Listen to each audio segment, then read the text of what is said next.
स्वभाव बघितलं मी त्यासनी, त्याचं करते मी ऑब्झर्वेशन भेटला की खूप गुणी पोरग आहे ती. चला, भ्रुकुटीच्या सिंहासनावरती आज है 24/9/2025. ओम शांति. बाप दादा मधुबन से महावाक्य है, मीठे बच्चे. हाँ जी बाबा, बाप आए हैं तुम्हारी बैटरी चार्ज करने. जितना तुम याद में रहेंगे उतना बैटरी चार्ज होती रहेगी. प्रश्न, तुम्हारी सच की बेड़ी नाव को तूफान क्यों लगते हैं? उत्तर, क्योंकि इस समय आर्टिफिशियल बहुत निकल पड़े हैं ना. कोई अपने को भगवान कहते, कोई रिद्धि सिद्धि दिखाते, इसलिए मनुष्य सच को परख नहीं सकते. सच की बेड़ी को हिलाने की कोशिश करते हैं, परंतु तुम जानते हो कि हमारी सच की नाव कभी डूब नहीं सकती. आज जो विघ्न डालते हैं वह कल समझेंगे कि सद्गति का रास्ता यहाँ ही मिलना है. सबके लिए यह एक ही हड्डी है, यह एक ही सद्गति की यूनिवर्सिटी है, ये एक ही पढ़ाई है सबके लिए. ओम शांति. रूहानी बच्चों प्रति अथवा रूह प्रति, रूह अथवा आत्मा सुनती है ना. रूह कहो या आत्मा कहो, सुनती है. कानों द्वारा धारणा भी आत्मा में होती है. बाप की आत्मा में भी ज्ञान भरा हुआ है. बच्चों को आत्माभिमानी बनना है इसी जन्म में. भक्ति मार्ग के 63 जन्म द्वापर युग से तुम देहाभिमान में रहते हो. आत्मा क्या है यह पता नहीं रहता. आत्मा है ज़रूर. आत्मा ही शरीर में प्रवेश करती है. दुख भी आत्मा को ही होता है. कहा भी जाता है पतित आत्मा और पावन आत्मा. पतित परमात्मा कभी नहीं सुना है. सर्व के अंदर परमात्मा अगर होता तो पतित परमात्मा हो जाएगा ना. उसको पावन क्यों कहा है? तो मुख्य बात है आत्म अभिमानी बनना. आत्मा कितनी छोटी है, उसमें कैसे पाठ भरा हुआ है, यह किसी को भी पता नहीं. तुम तो नई बात सुनाते हो. यह याद की यात्रा भी तुम्हें बाप ही सिखलाते हैं, और कोई सिखला न सके. मेहनत भी याद में ही है. घड़ी घड़ी अपने को आत्मा समझना है. जैसे देखो, यह इमरजेंसी लाइट आई है ना, तुम्हारी मेन लाइट चली जाती, इमरजेंसी लाइट लग जाती है अपने आप. तो मेहनत भी इसी में है. घड़ी घड़ी अपने को आत्मा समझना है. जो बैटरी पर चलती है ना इमरजेंसी लाइट, इसको फिर चार्ज करते हैं. बाप है सबसे बड़ी पावर. बाप क्या है? सबसे बड़ी पावर. आत्माएं कितनी ढेर है, सबको उस पावर से भरना है. बाप है सर्वशक्तिमान. हम आत्माओं का उनसे योग नहीं होगा तो बैटरी आत्मा की कैसे चार्ज होगी? सारा कल्प लगता है डिस्चार्ज होने में. अभी फिर बैटरी को चार्ज करना होता है. बच्चे समझते हैं हमारी बैटरी डिस्चार्ज हो गई है, अब फिर चार्ज करनी है, कैसे करेंगे? मीठे बाबा कहते हैं मेरे से योग लगाओ, आत्मा बैटरी जन्मों जन्मों के लिए चार्ज हो जाएगी. चार्ज करने का समय अभी ही है. यह तो बहुत सहज समझने की बातें हैं. बाप कहते हैं मेरे साथ बुद्धि योग लगाओ तो तुम्हारी आत्मा में पावर भरकर सतो प्रधान बन जाएगी. पढ़ाई तो है ही कमाई का साधन. याद से तुम पावन बनते हो. आयु बड़ी होती है, बैटरी चार्ज होती है. हर एक को देखना है कितना बाप को याद करते हैं. बाप को भूल जाने से ही बैटरी डिस्चार्ज होती है. कोई का भी सच्चा कनेक्शन नहीं है बाप से, इसलिए सभी बैटरी डिस्चार्ज होके तमो प्रधान बने हैं. सच्चा कनेक्शन सच्चा कनेक्शन है ही तुम बच्चों का। बाप को याद करने बगैर ज्योति जगेगी कैसे? ज्ञान भी सिर्फ एक बाप ही देते हैं। तुम जानते हो, ज्ञान है दिन, भक्ति है रात, फिर रात से होता है वैराग्य, फिर दिन शुरू होता है। बाप कहते हैं, बच्चे रात को भूलो, अब दिन को याद करो। स्वर्ग ही दिन, नरक है रात। तुम बच्चे अब चैतन्य में हो। यह शरीर तो विनाशी है। तुम्हारा शरीर मिट्टी का बनता है ना, मिट्टी में मिल जाता है। आत्मा तो अविनाशी है ना। बाकी आत्मा बैटरी डिस्चार्ज होती है, माना विकारी बन जाते हो। अभी तुम कितने समझदार बनते हो। तुम्हारी बुद्धि चली जाती है परमधाम घर में, वहाँ से हम आए हैं। यह सूक्ष्म वतन का भी किसी को मालूम नहीं है। यह सूक्ष्म वतन का तो मालूम पड़ गया ना तुम्हें। वहाँ 4 भुजाएं वाली विष्णु को दिखाते हैं। यहाँ तो 4 भुजा होती नहीं। यह किसी के भी बुद्धि में नहीं होगा कि ब्रह्मा सरस्वती फिर लक्ष्मी नारायण बनते हैं।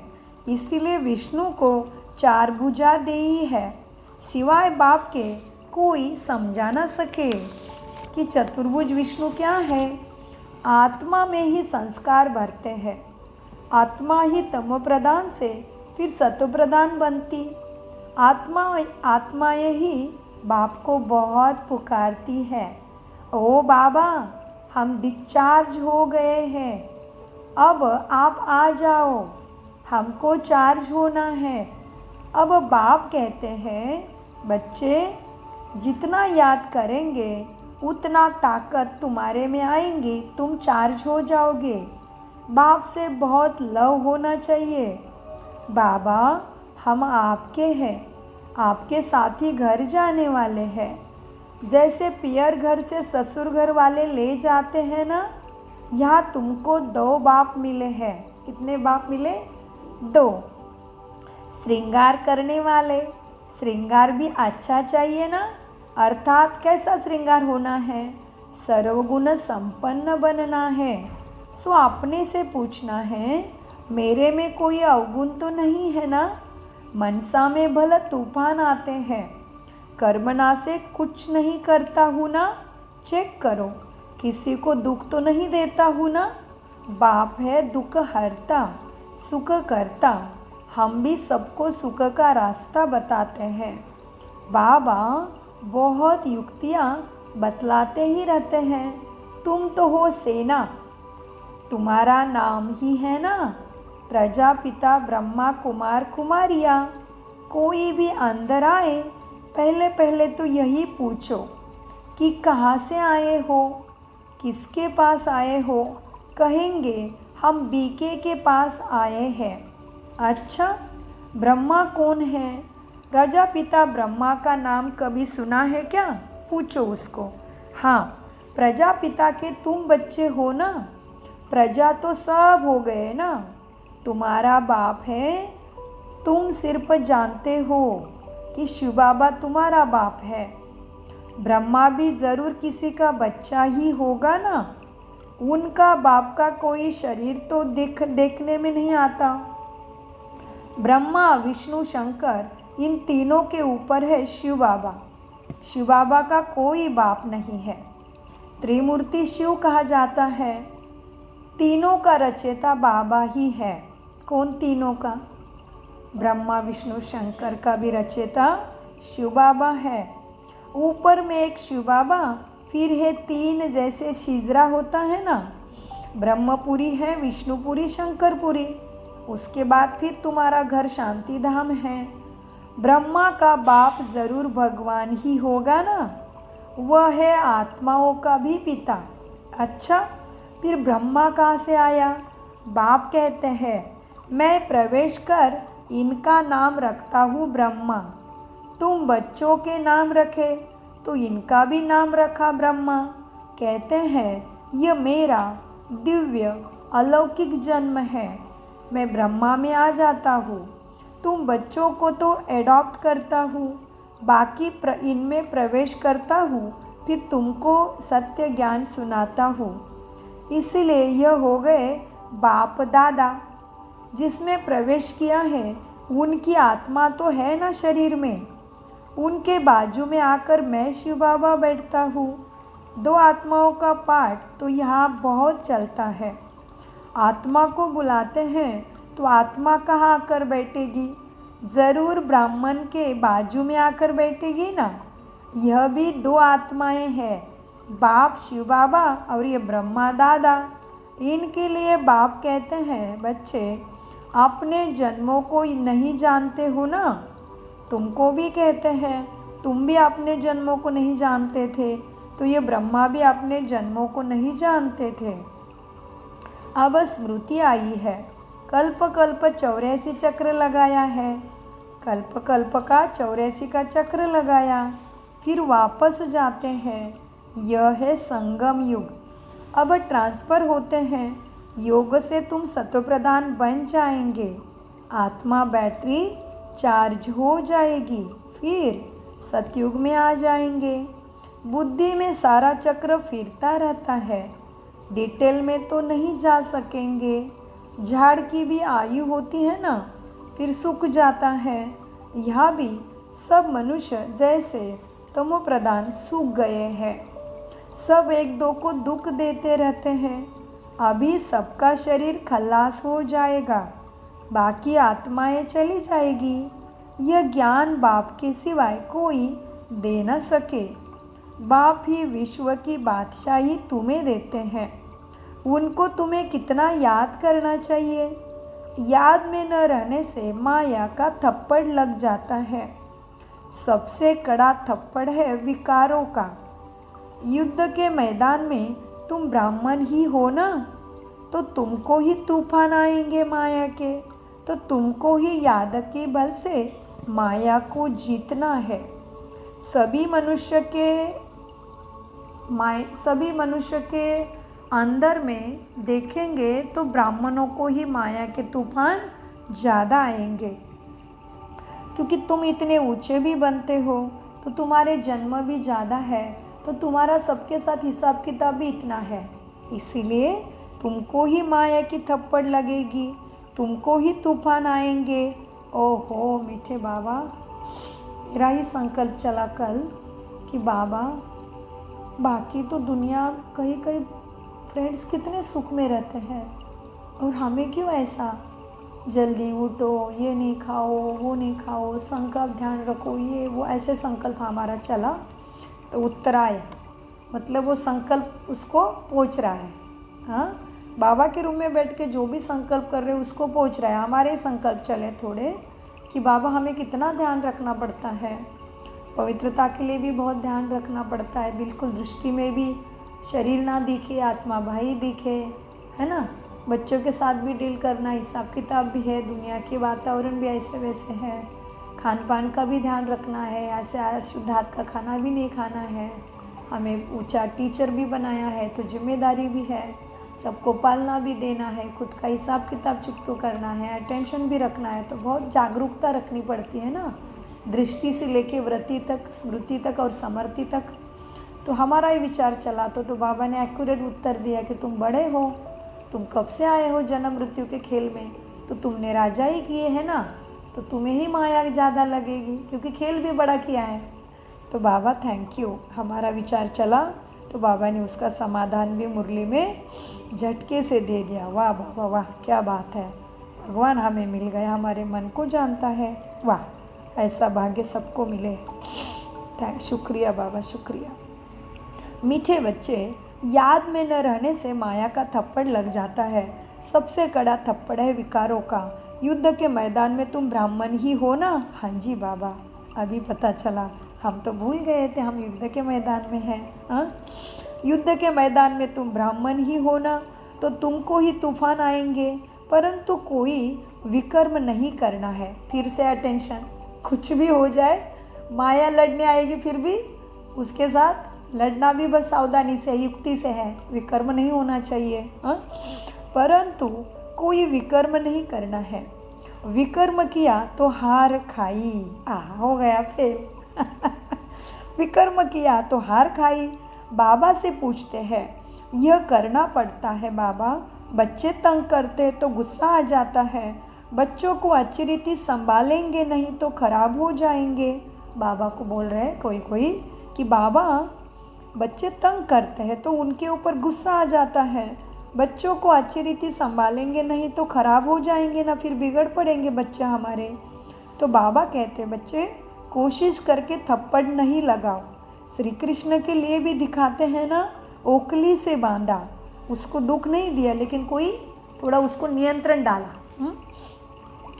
कृष्ण के लिए बच्चों को भी अच्छे से संभालना, अच्छी रीति संभालना है तो बच्चे खराब हो जाएंगे, ऐसे लगता है माता पिता को। तो बाबा कहते हैं कुछ भी हो जाए कोशिश करके थप्पड़ नहीं लगाओ, विकर्म नहीं करो। लेकिन देखो श्री कृष्ण के लिए भी दिखाते हैं ना, ओखली से बांधा, रस्सी से बांधो, खाना ना दो, रो रो कर आखिरकार कहेंगे अच्छा अब हम ऐसे गलती नहीं करेंगे। तो बच्चों को इस तरह से ठिकाने पे लाओ। क्या करो, रस्सी से बांधो, खाना ना दो, तभी बच्चे क्या करेंगे, रो कर फिर समझ जाएंगे कि हमसे गलती हो रही है, फिर मानेंगे कि हम ऐसे गलती नहीं करेंगे। लेकिन तुम विकर्म नहीं करो। बच्चा है फिर भी करेगा, शिक्षा देनी है। बाबा भी बच्चों को शिक्षा देते हैं, बच्चे कभी विकारों में मत जाना, अपना ब्राह्मण कुल कलंकित नहीं बनाना। लौकिक में भी कोई कपूत बच्चा होता है तो कोई माँ बाप का कोई तो कैसे रहता है, माँ बाप का मुँह काला करता है, तो कोई कपूत रहता कोई सपूत रहता। तुम्हें तो अपनी संभाल करनी है, विकारों में नहीं जाना है, युक्ति से चलना है, कुल को कलंकित नहीं करना है। हार जीत होते होते आखिर तुम्हारी जीत हो जाएगी। थैंक यू बाबा। बाबा ने और हिम्मत बढ़ाई कि हार जीत होते होते आखिर तुम्हारी जीत हो जाएगी, तुम ही विजय रत्न बनेंगे।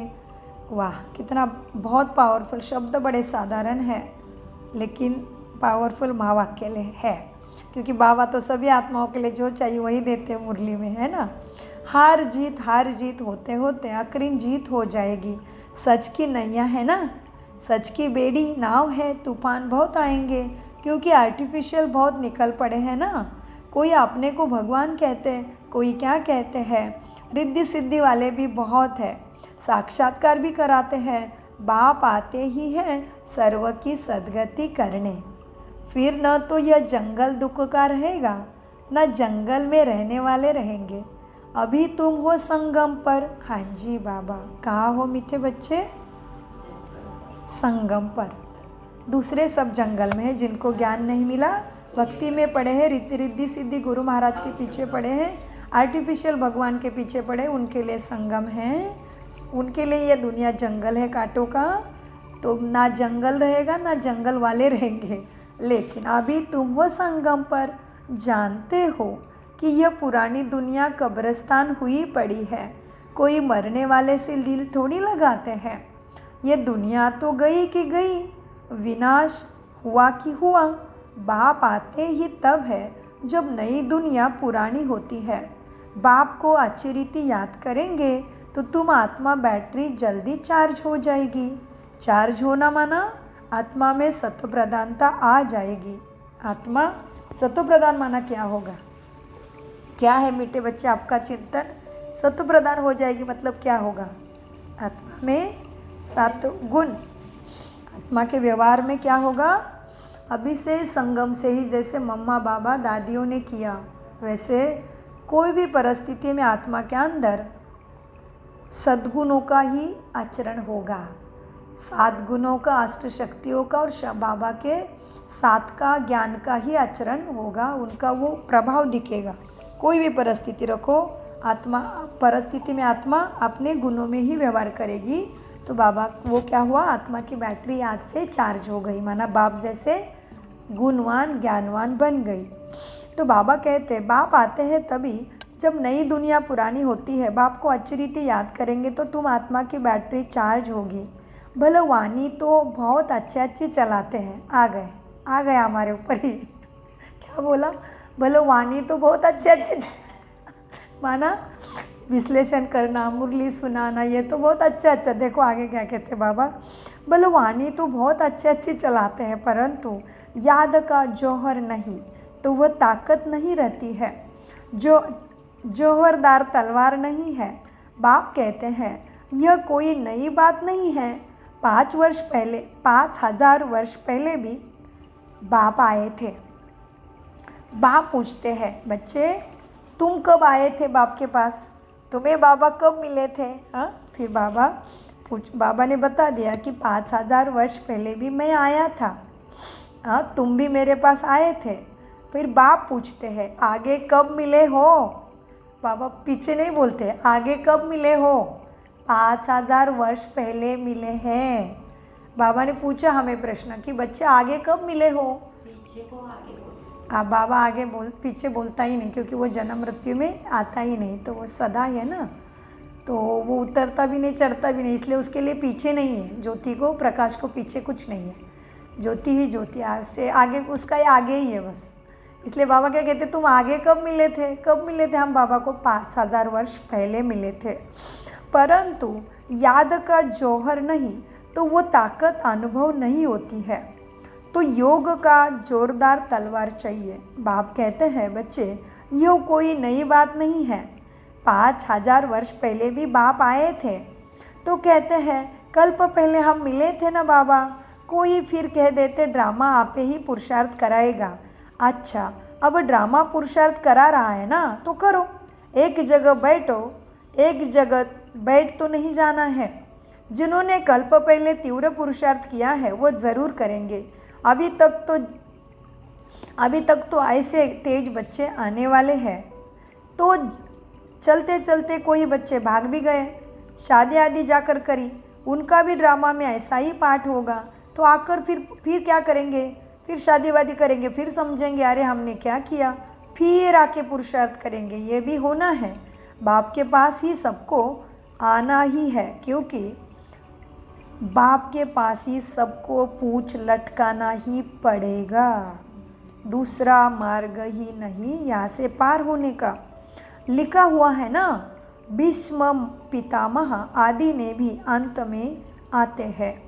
अभी तो कितना घमंड है, घमंड की बात की आज, तो बाबा भी कहते हैं अभी तो दुनिया में मनुष्य के अंदर कितना घमंड है।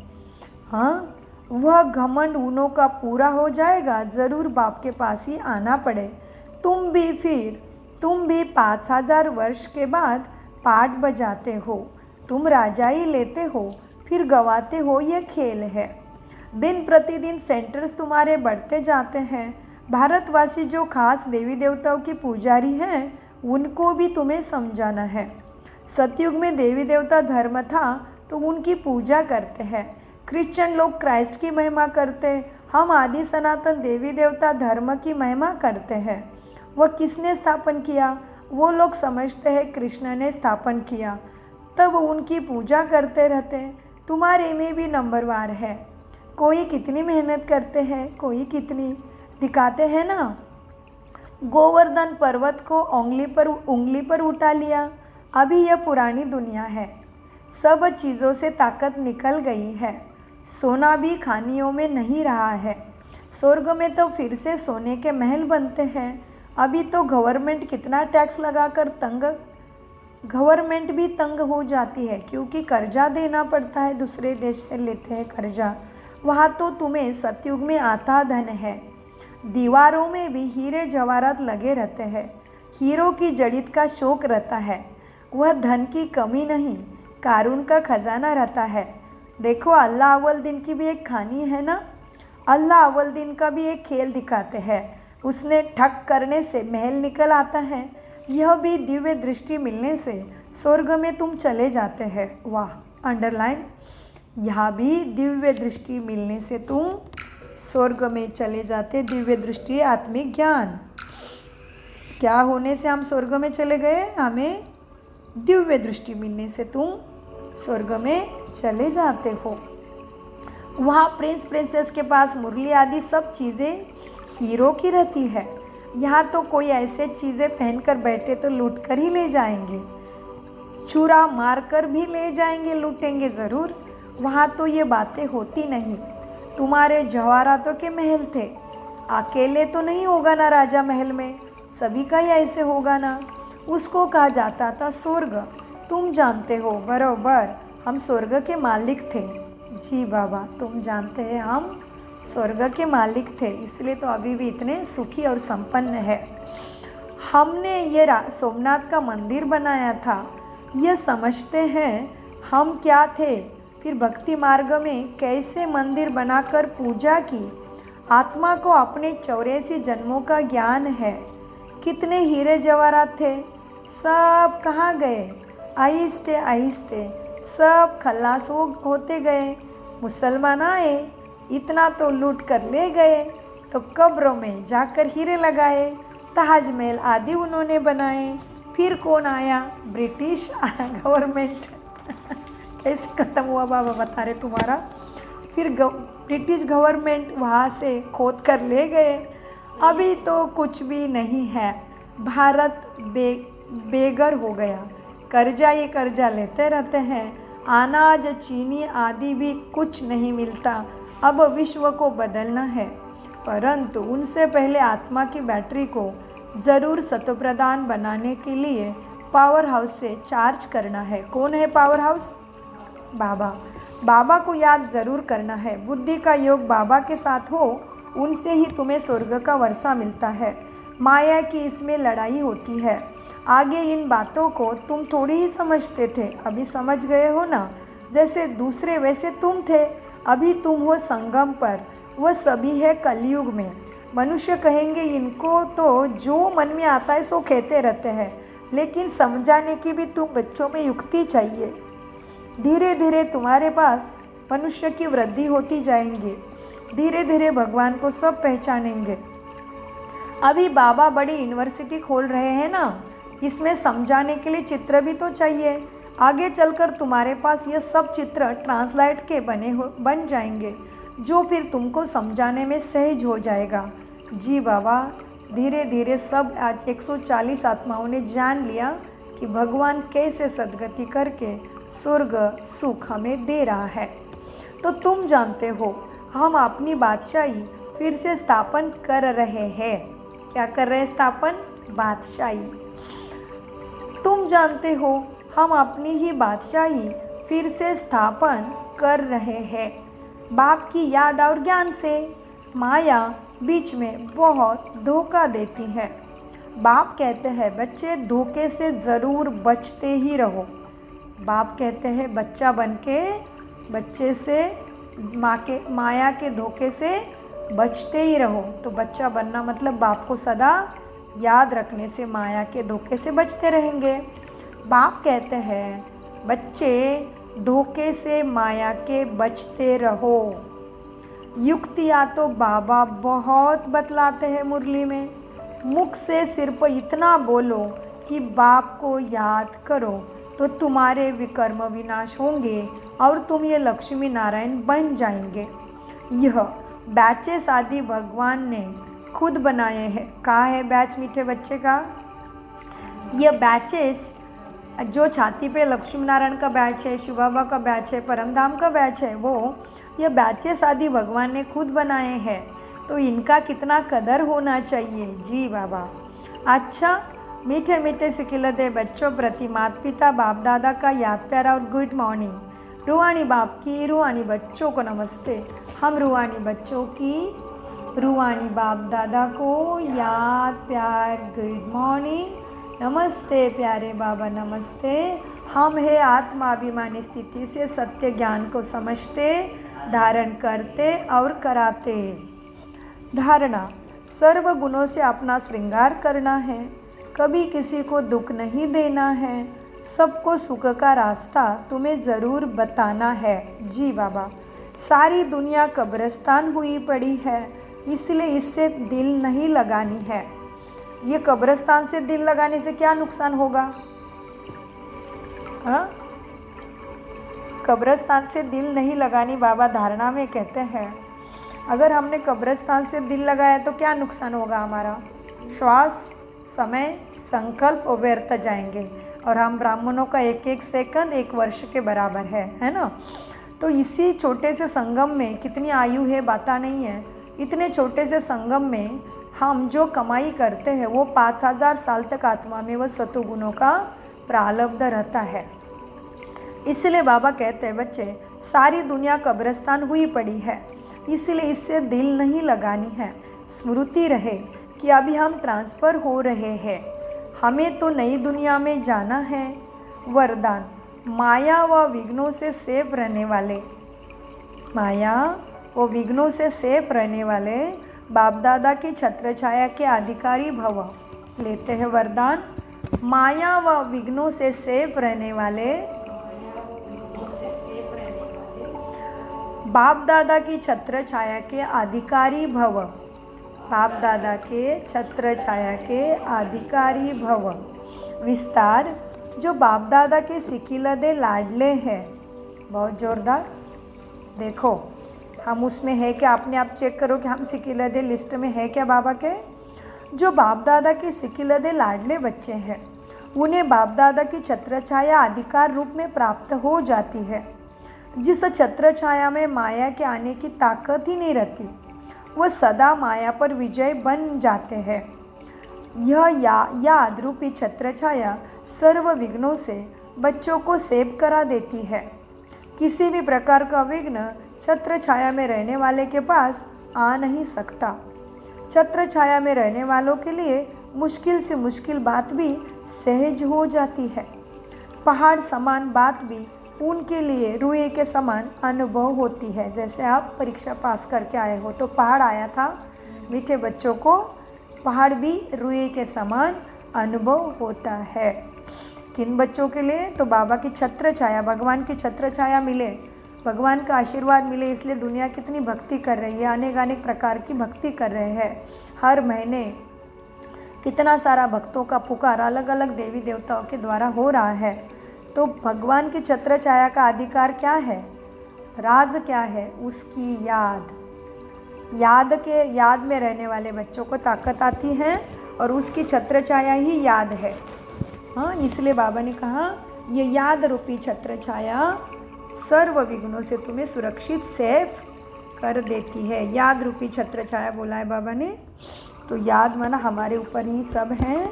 भगवान मार्ग दिखाता है, मार्ग पार हमें करना है, क्योंकि उसके लिए सारे बच्चे एक जैसे हैं। स्लोगन, प्रभु प्रिय, लोकप्रिय और स्वयं प्रिय बनने के लिए संतुष्टता का गुण धारण करो। कितना ज़बरदस्त है स्लोगन। सबको लगता है मुझे खुशी रहे, मैं हमेशा समाधानी संतुष्ट रहूं, लेकिन उसके लिए क्या करना पड़े। पर प्रभु प्रिय, लोकप्रिय, हमें लगता है ना हमें सब पसंद करें, लेकिन उसके लिए संतुष्टता का गुण हर हालत में, जो भी परिस्थिति मेरे ऊपर आ रही है उसमें संतुष्ट रहना ही पड़ेगा। ज्ञान योग को धारण करके संतुष्टता आ सकती है, तभी हम बनेंगे लोकप्रिय। पहले तो प्रभु प्रिय, फिर लोकप्रिय, फिर स्वयं प्रिय। अव्यक्त इशारे, अब लगन की अग्नि को प्रज्वलित कर योग को ज्वालारूप बनाओ। विशेष याद की यात्रा को पावरफुल बनाओ। ज्ञान स्वरूप के अनुभवी बनो। आप श्रेष्ठ आत्माओं की शुभ व्रति व कल्याण की व्रति और शक्तिशाली वातावरण, अनेक तड़पती हुई भटकती हुई पुकार करने वाली आत्माओं को आनंद, शांति और शक्ति की अनुभूति कराएगी। ओम शांति, ओम शांति, ओम शांति। मीठे प्यारे बाप दादा का अनगिनत पदम गुना शुक्रिया, शुक्रिया, शुक्रिया। कम बोलो, मीठा बोलो, धीरे बोलो, सोच समझ कर बोलो।